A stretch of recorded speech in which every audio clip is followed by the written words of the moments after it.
ये वो पार्क है जहां खेलते हैं। ये वो किताब है जिसे मैंने पढ़ा। क्या आपको भी जहां जिसे जिसका जो कि इंग्लिश नहीं आती है तो ये क्लास आपके लिए ही है। हे फ्रेंड्स, स्वागत है आपका हमारे चैनल पर जहां हम स्पोकन इंग्लिश को आसान और मज़ेदार तरीके से सिखाते हैं। क्या आप जानते हैं कि who, whom, whose, which, that, where, when और वाई जैसे वर्ड ये ऐसे वर्ड हैं जो दो वाक्यों को जोड़ने का काम करते हैं और हमें अधिक स्पष्टता से बात करने में मदद करते हैं, जिनका सही इस्तेमाल जानना बहुत जरूरी है। तो इस वीडियो में हम इनको विस्तार से समझेंगे। तो चलिए वीडियो शुरू करते हैं। Let's get started. तो पहले देखते हैं हु, जो या जिसने। हु व्यक्तियों के लिए यूज होता है। इसके हिंदी वाक्य देखते हैं। जैसे मैं उस लड़के को जानता हूं जो क्रिकेट खेलता है। ये वो लड़की है जो अच्छा गाती है। इस तरह के इसमें वाक्य आते हैं। ये वाक्य लॉन्ग जरूर है पर इनकी इंग्लिश बनाना बहुत आसान है। जैसे मैं उस लड़के को जानता हूं जो क्रिकेट खेलता है। इसकी इंग्लिश बनाते हैं। मैं के लिए लिखेंगे आई। इस वाक्य में जानना के लिए वर्ब लिखेंगे नो। अब ध्यान दो यहां पर उस लड़का के लिए लिखेंगे द बॉय। अब यहां तक तो बना ली इंग्लिश। अब सीधा है जो के लिए लगाएंगे हु। देखो यह प्रेजेंट इंडेफिनिट का सेंटेंसेस है तो लिखेंगे प्लेस क्रिकेट। तो इंग्लिश होगी I know the boy who plays cricket. यह वो लड़की है जो अच्छा गाती है। तो इसकी इंग्लिश होगी she is the girl who sings well. एक और वाक्य बनाकर देखते हैं। जैसे ये वो आदमी है जिसने मेरी मदद की। तो इसकी इंग्लिश होगी this is the man who helped me. एक बात यहां पर ध्यान देंगे, इस प्रकार के वाक्यों में कभी भी हु और वर्ब के बीच में हेल्पिंग वर्ब नहीं लगाएंगे, मतलब ऐसा यूज नहीं करेंगे। अगर ऐसा यूज किया तो सेंटेंसेस गलत हो जाएंगे। तो देखते हैं नेक्स्ट हुम, जिसे, जिससे या जिनका। हुम व्यक्तियों के लिए यूज होता है जब वो वाक्य में ऑब्जेक्ट की जगह पर आता है। इसके हिंदी वाक्य देखते हैं। जैसे ये वो लड़की है जिससे मैं कल मिला था। ये वो व्यक्ति है जिसका हम सम्मान करते हैं। इस तरह के इसमें वाक्य आते हैं। आप बनाते हैं उनकी इंग्लिश ये वो लड़की है जिससे मैं कल मिला था। इसकी इंग्लिश बनाते हैं ये वो लड़की है के लिए लिखेंगे शी इज द गर्ल। अब ध्यान दो यहां पर जिससे के लिए लगाएंगे होम। यहां पर मैं मिला था के लिए लिखेंगे आई मेट और कल के लिए लिखेंगे येस्टरडे। तो इंग्लिश होगी शी इज द गर्ल हुम आई मेट येस्टरडे। वो व्यक्ति है जिसका हम सम्मान करते हैं। तो इसकी इंग्लिश होगी वो व्यक्ति है के लिए लिखेंगे ही इज द पर्सन। अब जिसका के लिए लगाएंगे हुम यहां हम सम्मान करते हैं के लिए लिखेंगे वी रिस्पेक्ट। तो इंग्लिश होगी he is the person whom we respect. एक और वाक्य बनाकर देखते हैं। जैसे ये वो लड़का है जिसकी शिक्षक ने प्रशंसा की।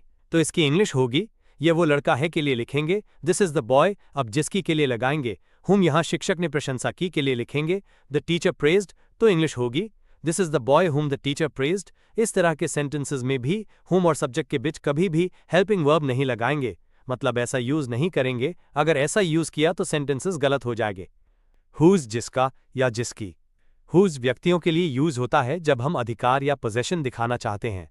इसके हिंदी वाक्य देखते हैं। जैसे ये वो लड़का है जिसके पिता डॉक्टर हैं। वो लड़की है जिसका भाई क्रिकेट खेलता है। इस तरह के इसमें वाक्य आते हैं। अब बनाते हैं इनकी इंग्लिश। जैसे ये वो लड़का है जिसके पिता डॉक्टर हैं। इसकी इंग्लिश बनाते हैं। यहां पर ये वो लड़का है के लिए लिखेंगे दिस इज द बॉय।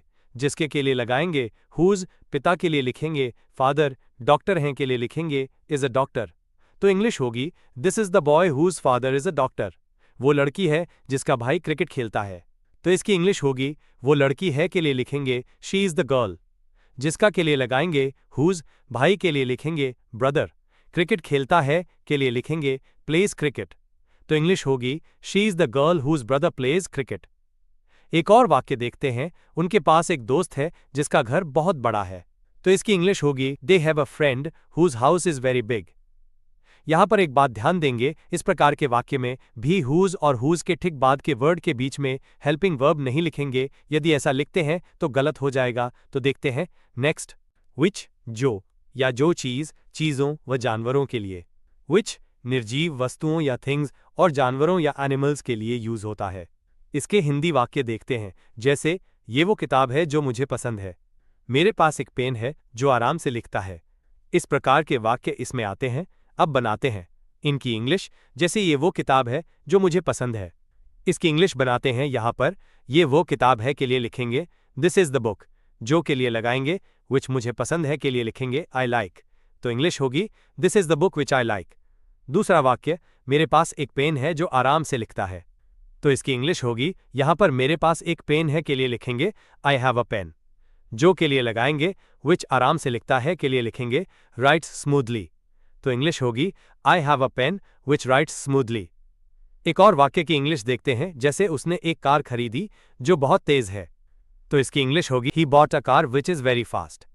तो देखते हैं नेक्स्ट। अब आता है that, जो व्यक्ति, चीज और जानवरों के लिए that, persons, things और animals के लिए यूज होता है। इसके हिंदी वाक्य देखते हैं, जैसे ये वो किताब है जिसे मैंने पढ़ा, वो लड़का है जिसने दौड़ जीती। इस तरह के वाक्य इसमें आते हैं। आप देखते हैं उनकी इंग्लिश। पहला वाक्य, ये वो किताब है जिसे मैंने पढ़ा। इसकी इंग्लिश बनाते हैं। यहाँ ये वो किताब है के लिए लिखेंगे दिस इज द बुक, जिसे के लिए लगाएंगे दैट, मैंने पढ़ा के लिए लिखेंगे आई रीड। तो इंग्लिश होगी this is the book that I read. दूसरा वाक्य, वो लड़का है जिसने दौड़ जीती। तो इसकी इंग्लिश होगी यहाँ वह लड़का है के लिए लिखेंगे ही इज द बॉय, जिसने के लिए लगाएंगे दैट, दौड़ जीती के लिए लिखेंगे वन द रेस। तो इंग्लिश होगी he is the boy that won the race. एक और वाक्य बनाकर देखते हैं, मुझे वह गाना पसंद है जो तुमने गाया। तो इसकी इंग्लिश होगी I like the song that you सैंग। तो देखते हैं वेयर। वेयर जहां, वेयर प्लेस या किसी लोकेशन के लिए यूज होता है। इसके हिंदी वाक्य देखते हैं, जैसे ये वो पार्क है जहां हम खेलते हैं, मैं उस जगह को जानता हूं जहां वह रहती है। इस तरह के इसमें वाक्य आते हैं। अब इनकी इंग्लिश बनाकर देखते हैं। पहला वाक्य, ये वो पार्क है जहां हम खेलते हैं। इसकी इंग्लिश बनाते हैं। यहां पर ये वो पार्क है के लिए लिखेंगे दिस इज द पार्क, जहां के लिए लगाएंगे वेयर, हम खेलते हैं के लिए लिखेंगे वी प्ले। तो इंग्लिश होगी this is the park where we play. दूसरा वाक्य, मैं उस जगह को जानता हूं जहां वो रहती है। यहां पर मैं उस जगह को जानता हूं के लिए लिखेंगे आई नो द प्लेस, जहां के लिए लगाएंगे वेयर, वह रहती है के लिए लिखेंगे शी लिव्स। तो इंग्लिश होगी I know the place where she lives. एक और वाक्य देखते हैं, जैसे ये वो दुकान है जहां मैं खिलौने खरीदता हूं। तो इंग्लिश होगी this is the shop where I buy toys. अब देखते हैं व्हेन। व्हेन जब, व्हेन किसी टाइम या घटना या इवेंट के लिए यूज होता है।